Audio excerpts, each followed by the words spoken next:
देश विदेश की सच्ची खबर सच के साथ। आप देख रहे हैं नेशनल इंडिया न्यूज।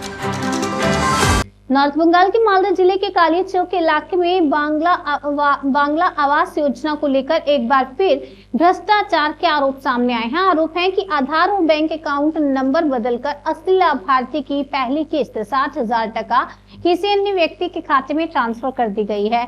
चारी अनंतपुर ग्राम पंचायत के निवासी अद्री मंडल को जब मोबाइल पर पैसे ट्रांसफर का मैसेज मिला तो वे बैंक पहुंचे।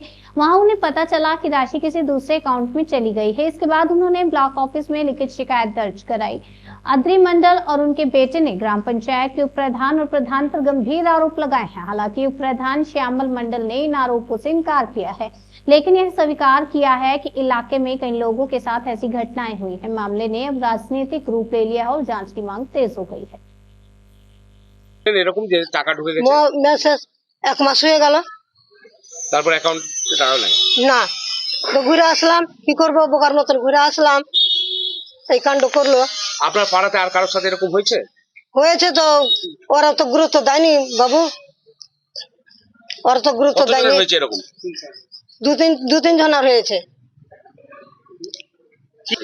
আমি শাস্তি চাই, আমি টাকা ফেরত চাই, উপপ্রধানের শাস্তি চাই।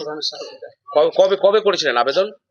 আবেদন করেছি 6-7 দিন হয়ে গেল, 7 দিন হয়ে গেল। আপনার নাম? আমার নাম আদরি মন্ডল। চরি অনন্তপুরের যে ঘটনাটা বললেন, এটা কোনোভাবেই আমাদের দল বরদাস্ত করবে না।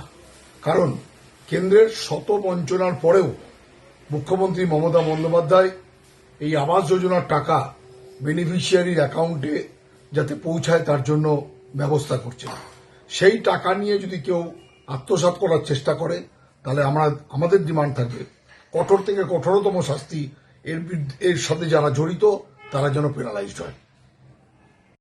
চরি অনন্তপুর গ্রাম পঞ্চায়েতে প্রধান এবং উপপ্রধানের উপরে অভিযোগ যে তারা আবাস যোজনার টাকা একজনের টাকা আরেকজনের অ্যাকাউন্টে দিয়ে দিয়েছে।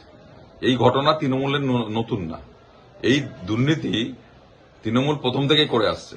আমরা হরিশ্চন্দ্রপুরের ক্ষেত্রেও দেখেছি, মালদা জেলায়, যে সেই সময় বন্যার ত্রাণের টাকা যাদের পাওয়া উচিত তাদের অ্যাকাউন্ট থেকে না গিয়ে সেটা বিহারের প্রচুর লোকের অ্যাকাউন্টে গেছে এবং তৃণমূলের নেতারা সেই টাকাটা আবার তুলে নিয়েছে। তো এইটা তৃণমূলের স্বাভাবিক ব্যাপার হয়ে গেছে। এরা কেবলমাত্র এই আবাস যোজনার টাকা না, এরা চাকরির টাকা, এরা জমি, সরকারি জমি দখলের টাকা, পুকুর ভরাটের টাকা, সমস্ত জায়গায় দুর্নীতি করছে। এদের পঞ্চায়েতগুলো একটা দুর্নীতির আখড়া হয়ে গেছে।